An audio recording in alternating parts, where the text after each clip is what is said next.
Bisa kita memuji Tuhan, bisa kita rajin ibadah, bahkan mungkin kita pelayanan. Tetapi pertanyaannya adalah, apakah hati kita semakin dekat dengan Tuhan atau semakin jauh dari Tuhan?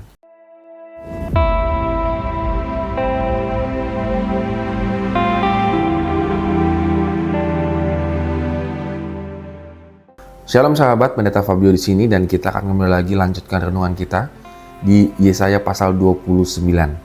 Tetap semangat membaca dan merenungkan firman Tuhan. Yesaya pasal 29 ini berbicara tentang penghukuman bagi bangsa Israel, terutama di Yerusalem, yang disebut Aril di ayat yang pertama. Mengapa mereka mengalami satu penghukuman dari Tuhan? Karena mereka mengalami yang namanya kebutaan rohani dan juga kemunafikan. Kita bisa lihat di ayat yang ke-9 sampai ke-14, bagaimana Yesaya mengkritik kebutaan rohani bangsa ini. Mereka tidak dapat melihat atau memahami nubuatan dan peringatan yang diberikan kepada mereka, sebab mereka itu seperti orang mabuk. Meskipun mereka tidak minum anggur, kitab suci bagi mereka seperti buku tertutup, karena mereka tidak memiliki keinginan untuk memahami firman Tuhan. Jadi luar biasa sekali ya. Seharusnya Yerusalem sebagai pusatnya firman Tuhan begitu, karena di situ dianggap kehadiran Tuhan, tetapi mereka sendiri tidak menghiraukannya. Kalau kita perhatikan di ayat yang ke-13 ya. Dan Tuhan telah berfirman, oleh karena bangsa ini datang mendekat dengan mulutnya dan memuliakan aku dengan bibirnya, padahal hatinya menjauh daripadaku dan ibadahnya kepadaku hanyalah perintah manusia yang dihafalkan.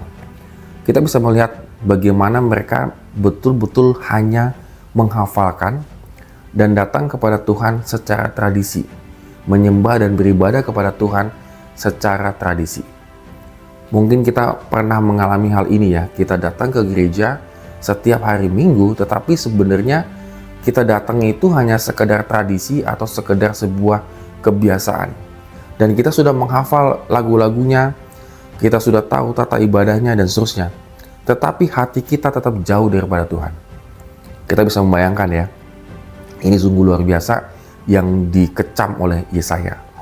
Di ayat yang ke-15, celakalah orang yang menyembunyikan dalam rancangannya terhadap Tuhan, yang pekerjaan-pekerjaannya terjadi dalam gelap sambil berkata, siapakah yang melihat kita dan siapakah yang mengenal kita?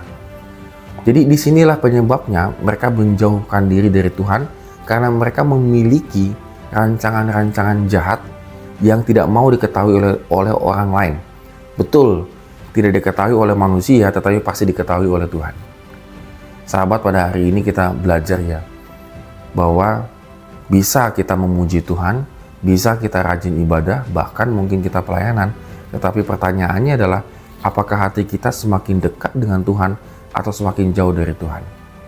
Lalu kemudian, apakah kehidupan kita itu juga sesuai dengan rancangan Tuhan, atau kita punya rancangan sendiri yang kita pikir rancangan-rancangan ini lebih baik daripada rancangan Tuhan?